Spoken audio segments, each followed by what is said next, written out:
Bonjour à toutes et à tous. Je suis Koufi Kwasi Ignace, professeur d'histoire-géographie au lycée municipal de Gatier-Pierre, Abidjan, Côte d'Ivoire. En 2020, j'ai participé à la première session du MOOC Certis School et j'ai chaleureusement reçu une attestation de participation. Cette aventure a été très passionnante et très instructive, en tout cas pour nous autres, dans le cadre de l'amélioration de notre pratique enseignante. Et donc, je profite de cette vidéo pour témoigner toute ma gratitude aux différentes structures, aux initiateurs, aux encadreurs de ce programme du MOOC Certis School. Alors, je fais cette petite vidéo pour partager mon expérience et je vais articuler cette vidéo autour de 3 points.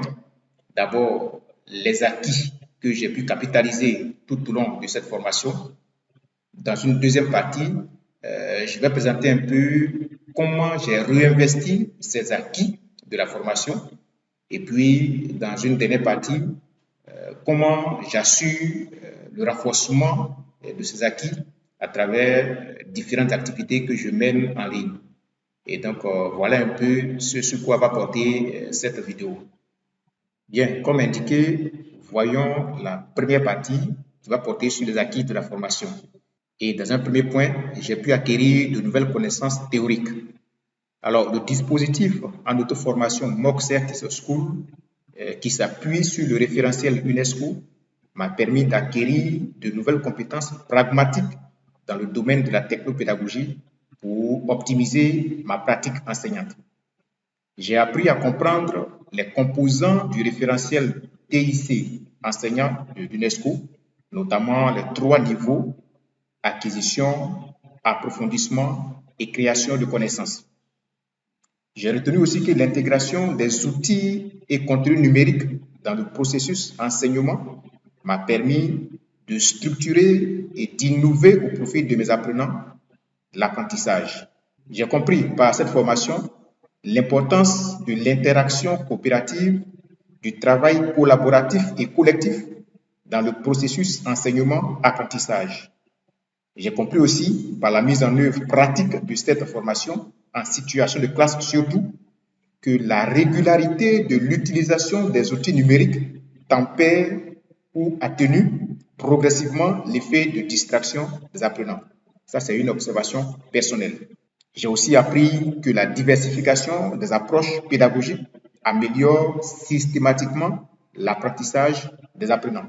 J'ai aussi retenu tout au long de cette formation que parmi les divers modèles pédagogiques, le modèle socio-constructiviste est à promouvoir pour faciliter les pratiques pédagogiques et le processus d'apprentissage.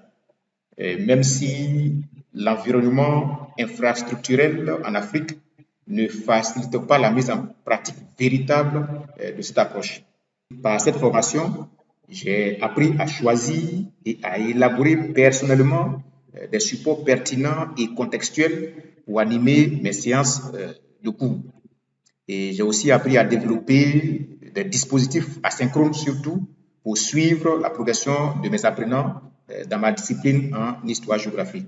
Et enfin, il faut dire que la méthode QQO-QCP m'a été d'une utilité remarquable dans la mise en pratique de cette formation, surtout en situation de classe. Bien, j'ai aussi compris que pour rester plus productif et surtout innovateur, je devais renforcer mes compétences dans la connaissance surtout des logiciels éducatifs. Et je me suis dit qu'un bon technopédagogue ne doit pas seulement se limiter à l'usage des ressources numériques disponibles sur Internet. Il doit pouvoir en produire lui-même, il doit pouvoir les adapter, il doit pouvoir les produire, les contextualiser, il doit pouvoir les rendre pertinents et surtout les adapter à son environnement, à son milieu, ce qui serait vraiment assez intéressant pour son approche pédagogique. Et donc, aujourd'hui, je suis capable d'utiliser une série de logiciels, bien sûr, éducatifs. Je peux travailler avec le logiciel de montage, comme c'est le cas actuellement, Camtasia. Je suis capable d'utiliser les logiciels, bien sûr, de traitement du son comme Audacity. Je peux travailler avec les logiciels de conception de cours et de tests de connaissances comme Opal Scenari. Je travaille un peu, surtout dans l'élaboration de mes propres supports avec Adobe Illustrator, et je suis en train de renforcer encore mes connaissances sur Photoshop. Et donc, je me dis que cette formation, quand même, m'a permis de pouvoir comprendre ce mécanisme-là, ce mécanisme. Un technopédagogue doit vraiment avoir un champ très large de connaissances au niveau, bien sûr, des logiciels éducatifs. Alors, dans la deuxième partie de cette vidéo, je vais vous présenter un peu comment j'ai pu réinvestir tous ces acquis et compétences de la formation et au profit de mes élèves. Et dans un premier point, je vais vous présenter un peu, à travers quelques vidéos et images, les projections que je fais en classe avec mes élèves depuis, bien sûr, 2021 jusqu'à maintenant. Il y a certaines images et vidéos qui sont disponibles, que j'ai pu garder, que je vais partager avec vous.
Alors, je veux aussi souligner que cette formation m'a été d'une utilité très importante, surtout lors du déploiement du matériel de projection en situation de classe.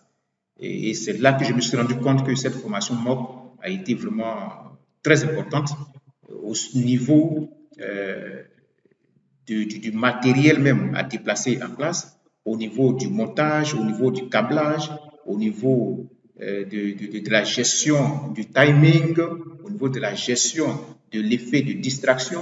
Et je me suis rendu compte qu'avec cette formation MOOC, j'ai pu préparer tout cela en amont et ça a été vraiment utile pour pouvoir bien sûr rester assez dynamique et structuré dans mes projections en situation de classe. Le deuxième point au niveau du réinvestissement de mes compétences, c'est la production des ressources numériques pédagogiques que j'ai pu bien sûr effectuer. Alors, j'ai procédé depuis 2021 à la production de ressources numériques pédagogiques, surtout dans ma discipline histoire-géographie, que je mets en ligne au profit de mes élèves.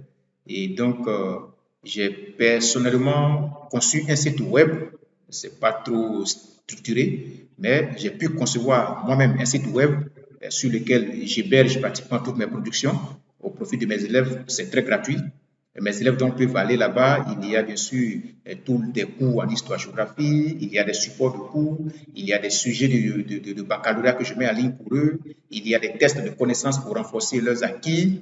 Et donc, sur ce site, mes élèves et tous les élèves de la Côte d'Ivoire et d'ailleurs de partout peuvent accéder à mes cours, à mes supports, à mes activités et renforcer leurs acquis en histoire-géo.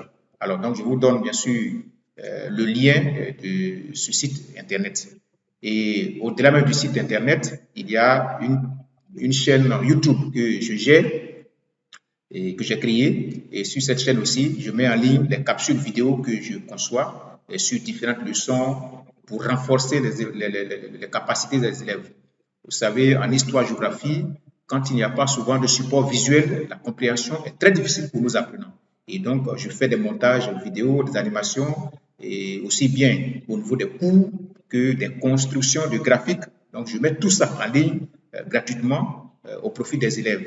Et là, vraiment, je pense que c'est quelque chose que j'ai pu, bien sûr, acquérir avec cette formation MOOC. Il faut savoir partager, bien sûr, les compétences et le savoir enrichir nos apprenants. Et donc, là aussi, vous avez le lien de cette chaîne YouTube sur laquelle, bien sûr, vous pouvez, bien sûr, voir toutes ces productions que je mets en ligne au profit de mes élèves. Alors, toujours dans ce cadre, je retiens aussi que c'est vrai, nous avons des difficultés matérielles, nous avons des difficultés, bien sûr, d'accès au réseau qui coûte cher et autres. Mais bon, je dirais, pour le bénéfice des élèves et pour la passion même du métier, celui qui veut aller dans le domaine de la technopédagogie, qui veut diversifier ses approches pédagogiques, doit d'abord vraiment se dire qu'il y a des préalables. Il faut d'abord de la disponibilité, il faut, je dirais, de la volonté et il faut aussi un investissement personnel en temps et même en ressources financières parce qu'il faut, pour pouvoir produire, vraiment de la volonté, certes, mais il faut souvent aussi s'investir. Moi, souvent, je paye des logiciels de montage. Souvent, vous voyez, bon, dans ces logiciels-là, la main qui sort, qui écrit, mais bon, c'est un abonnement que j'ai eu à faire sur Doodle Maker qui m'a coûté de l'argent, mais je l'ai fait vraiment parce que ça permet de rendre encore plus dynamique mes cours que je mets au profit de mes élèves. Et je pense que la passion joue beaucoup dans cette affaire-là. Bien, la dernière partie va porter sur le renforcement des acquis et compétences de cette formation. Et dans un premier point, il faut dire que je participe toujours au MOOC et formations en ligne. Et donc, pour garder bien sûr le cap de la pédagogie numérique, je continue donc de renforcer mes acquis en participant régulièrement aux différents MOOC dans le domaine bien sûr numérique et de la technopédagogie. Et souvent, j'obtiens des badges et vraiment, c'est un plaisir pour moi de le faire.